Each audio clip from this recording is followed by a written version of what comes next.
अंधभक्तांचे पापा मोदी आणि शहा या जोडगोळीनं देशातल्या तमाम भारतीय जनता पार्टीच्या कार्यकर्त्यांची अत्यंत वाईट अवस्था करून टाकली आहे की या कार्यकर्त्यांना रस्त्याने उजळ मात्याने अगदी मान वर करून चार चौघामध्ये फिरणं सुद्धा अवघड करून टाकलेलं आहे मित्रांनो. अवघड. देशामध्ये सुरू असलेलं विद्यार्थ्यांचं आंदोलन, या पार्श्वभूमीवर सरकारनं घेतलेली भूमिका, विद्यार्थी आणि विद्यार्थिनी यांच्यावर होत असलेला अश्रुधुराचा मारा, लाठीचार्ज, या सगळ्या गोष्टीमुळे सरकारच्या विरोधामध्ये देशभरामध्ये एक प्रकारच्या निषेधाचं वातावरण सुरू असताना देशातल्या भक्तांची अवस्था खूप बिकट झाली आहे. या विषयावर आपण बोलणार आहोत. नमस्कार, मी राजू पाटील आणि आपण पाहत आहे द रिंगल लाईव्ह. मित्रांनो, अजूनही आपण रिंगल लाईव्ह हे आपलं लोकप्रिय चॅनल सबस्क्राईब केलं नसेल तर माझी आपल्याला विनंती आहे, जरूर सबस्क्राईब करा. मी सांगत होतो, मोदी आणि शहा या गुजराती जोडगोळीने देशाला ज्या परिस्थितीमध्ये आज नेऊन ठेवलंय, खास करून कॉक्रोच जनता पार्टी आणि सोनम वांगचुक यांचं जे जंतर मंतरवरचं आंदोलन होतं, लाखो विद्यार्थी ज्या आंदोलनामध्ये सहभागी झाले तर आजही होत आहेत. हे आंदोलन संपलेलं नाही, आजही अगदी ओढा आहे, रेटा चालू आहे. दिल्लीच्या दिशेने विद्यार्थ्यांची कूच सध्या चालू आहे. या आंदोलनाच्या पार्श्वभूमीवर जी भूमिका घेतली, 25-26 दिवस जंतर मंतरवर हे विद्यार्थी एका अत्यंत छोट्या मागणीसाठी, म्हणजे धर्मेंद्र प्रधान यांनी राजीनामा द्यावा, शिक्षण मंत्री देशाचे, ही एक छोटी मागणी घेऊन ते उपोषणाला बसले, आंदोलनाला बसले असताना कधीच कुणाचा विचार न करणाऱ्या, अत्यंत अहंकारी असलेल्या मोदी आणि शहांच्या केंद्रातील सरकारने या आंदोलनाकडे दुर्लक्ष केलं आणि बघता बघता बघता बघता संपूर्ण देशातला तरुण, संपूर्ण देशातला विद्यार्थी, विद्यार्थिनी, अगदी 9वी 10वी पासूनचे विद्यार्थी आणि विद्यार्थिनी या आंदोलनामध्ये मोठ्या प्रमाणामध्ये सहभागी झाल्या. मग हे आंदोलन केवळ जंतर मंतरवर सुरू नाही, राहुल गांधीच्या नेतृत्वाखाली सुरू असलेली काँग्रेस पक्षाची देशभरातली आंदोलने, उद्धव ठाकरेंची महाराष्ट्रातली आंदोलने, किंवा विविध राज्यांमधली, मग ते उत्तर प्रदेश मधलं आंदोलन असेल, गुजरात मधलं आंदोलन असेल, बिहार मधलं आंदोलन असेल, पंजाब मधलं आंदोलन असेल, हे ठिकठिकाणी सध्या जोरदार विद्यार्थ्यांचं आंदोलन सुरू आहे. लाखोच्या संख्येने विद्यार्थी देशातल्या रस्त्यावर उतरलेला आहे आणि या विद्यार्थ्यांकडे पाहण्याचा, त्यांच्या प्रश्नाची सोडवणूक करण्यासाठी किंवा त्यांच्याबरोबर चर्चा करायला सुद्धा हे 56 इंच काय छाती वगैरे असलेलं सरकार अजिबात तयार नाही. अत्यंत दिमाकामध्ये हे सरकार पेरतंय. या सरकारचे मंत्री, पंतप्रधान स्वतः, गृहमंत्री हे अगदी थाटामध्ये हसत खेळत रुबाबात संसदेच्या आवारात तिकडून तिकडे फिरतायत. परंतु या न्याय मागणाऱ्या विद्यार्थ्यावर आपले पोलीस, आता त्यांना पोलीस कसं म्हणावं हा एक नवाच प्रश्न निर्माण झालाय. ज्या पोलिसांना नेमप्लेट नाही सध्या, असे पोलीस जंतर मंतरवर सध्या आणून ठेवले. आणि काही बिचारे तर पोलीसच नाहीत, त्यांच्या हातामध्ये पोलिसांची दंडुके आहेत. त्याला मीडियावाले विचारतात, कोण आहात तुम्ही, तुमचं आय कार्ड कुठे आहे, तुमची नेम प्लेट कुठे आहे? त्यावेळेस तो शांतपणे बसून आहे. म्हणजे हे कुठून आले? भारतीय जनता पार्टीने हे गुंड कुठून मागवले? मग ते कुठले गुंड आहेत? भारतीय जनता पार्टीचे गुंड आहेत, आणखीन कुठल्या भारतीय जनता पार्टीच्या नेतृत्वाखालच्या संघटनेचे गुंड आहेत? याचा शोध घेणं आवश्यक. असे गुंड सुद्धा घुसले त्या आंदोलनामध्ये आणि जंतर मंतरवरच्या विद्यार्थ्यांचं हे आंदोलन संसदेकडे कूच करताना त्यांच्यावर अतोनात पद्धतीचा त्यांची बेहाल करण्याचा प्रयत्न, अगदी त्यांचा जीव गेला तरी त्यांना सोडायचं नाही अशा प्रकारच्या अहंकारामध्ये, आविर्भावामध्ये, कुत्र्याला मारावर रस्त्यावरच्या पिसाळलेल्या अशा अवस्थेमध्ये एक 4-4 पोलीस एका एका विद्यार्थिनीवर तुटून पडतात, विद्यार्थ्यावर तुटून पडतात. विद्यार्थ्यांची डोकं फुटतायत, तोंडाला मार लागतोय, हाताला मार लागतोय, रक्तबंबाळ झाले ते विद्यार्थी. तरीही मोदी शहांचे पोलीस त्यांच्यावर प्रचंड प्रमाणामध्ये हल्ला करते. काय सिद्ध करायचंय मोदी शहांना? नेमकं काय हे विद्यार्थ्यांचं आंदोलन चिरडून टाकण्याचं कारण काय आहे? हे विद्यार्थी भारताचे नाहीत का? हे आपलं भारताचं भविष्य नाही का? ज्या प्रश्नासाठी ते आंदोलन करतात ते प्रश्न खोटे आहे का? धर्मेंद्र प्रधान यांच्यामुळे देशातल्या 22 लाख विद्यार्थ्यांचं वाटोळ झालं, किंवा संपूर्ण शिक्षण पद्धतीच धर्मेंद्र प्रधान यांच्यामुळे चुकीची झालेली आहे. त्यांचा राजीनामा घ्या अशा पद्धतीची मागणी करणं लोकशाहीमध्ये हे चुकीचं आहे का? असे अनेक प्रश्न निर्माण झालेत. परंतु धर्मेंद्र प्रधान यांना तर पदावरून हटवणे सोडाच, परंतु आंदोलनामध्ये सहभागी झालेल्या लोकांना, विद्यार्थ्यांना त्यांना कायमस्वरूपी बाजूला हटवण्याचा प्रयत्न मोदी शहाचं हे सरकार, निर्ढावलेलं सरकार, निगरगट्ट सरकार करत आहेत. खूपच वाईट अशी परिस्थिती जंतर मंतरवरून आपल्याला सगळ्याला देशाला बघायला मिळालेली आहे. देशाला असं नाही तर जगभरातली जी मीडिया आहे, भारताच्या मीडियाचं बोलायचं नाही, भारताची मीडिया या कामामध्ये काय दाखवतो ते माहितीये का? विद्यार्थ्यांनी पोलिसांवर हल्ला केला ही बातमी दाखवण्यासाठी मोदी शहा बाप असलेली देशातली ही जी आपली मेनस्ट्रीम मीडिया आहे ही बातम्या दाखवत होती. काय बघा बघा बघा बघा, पोलिसांवर पथराव केला, ही बातम्या दाखवणारी ही मीडिया पूर्णपणे.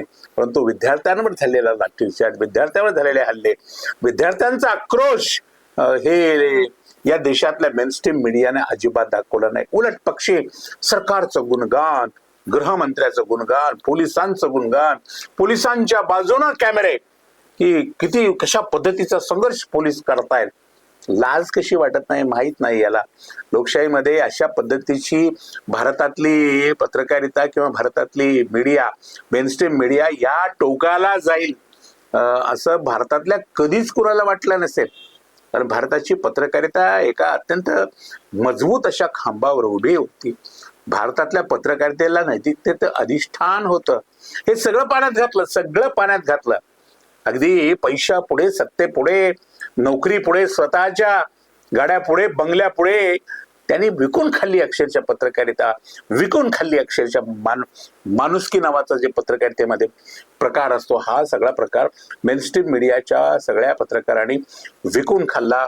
यापूर्वी और विरोधी पक्षाला प्रश्न विचारणारी ही मेनस्ट्रीम मीडिया, आता इथंच विचार करा, लोकशाहीमध्ये पत्रकारांनी सत्ताधाऱ्यांना प्रश्न विचारायचे असते.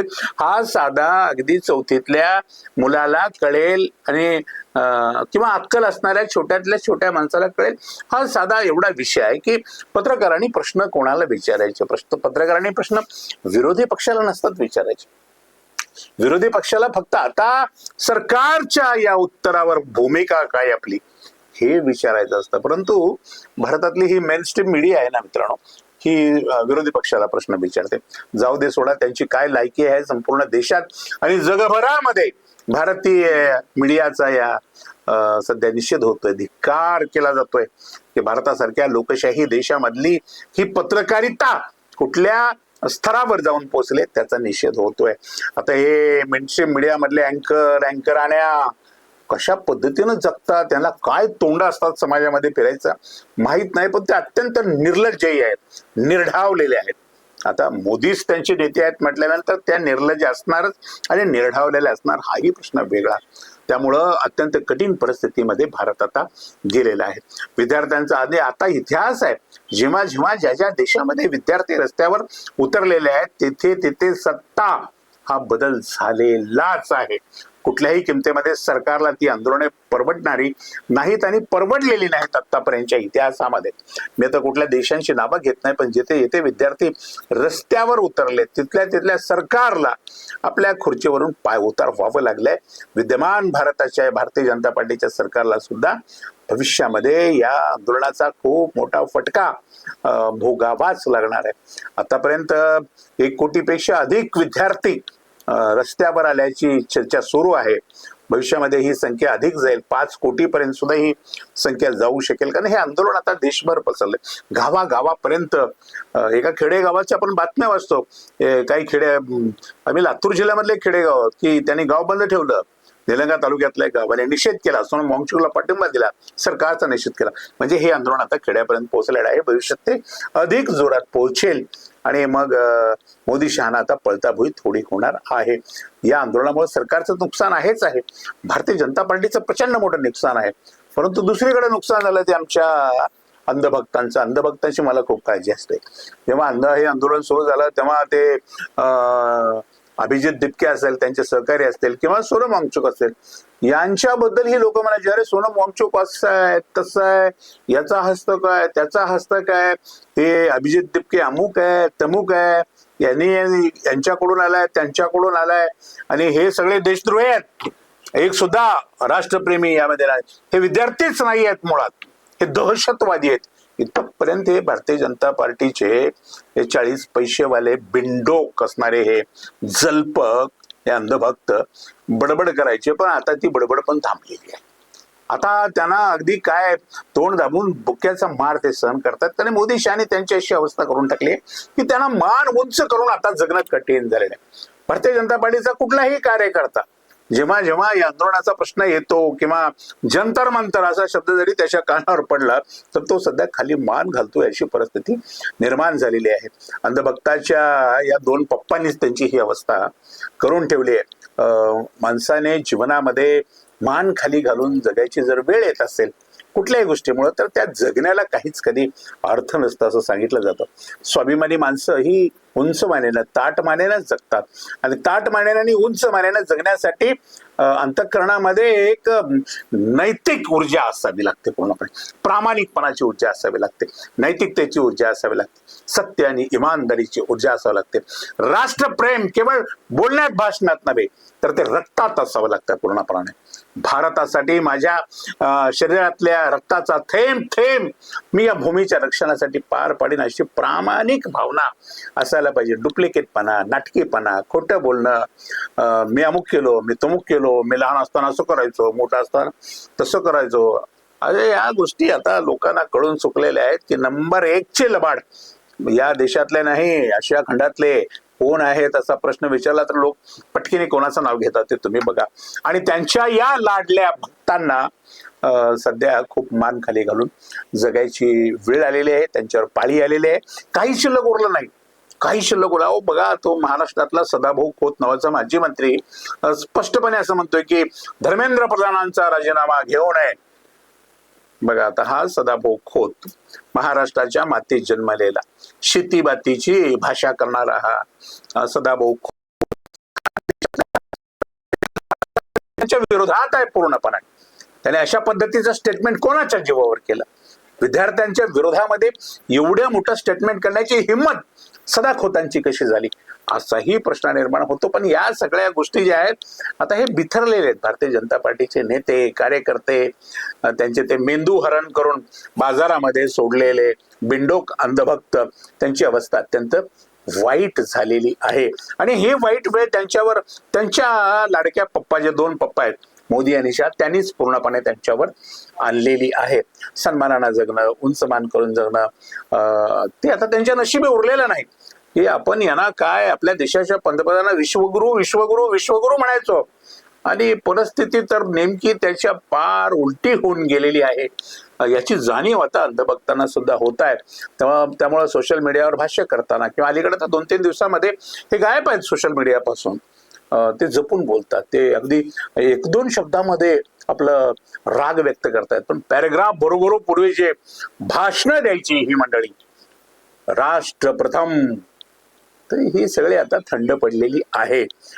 तुम्हाला काय वाटतं या विषयावर जरूर कमेंट करा आणि पाहत रहा रिंगल लाईव्ह, आवाज महाराष्ट्राचा.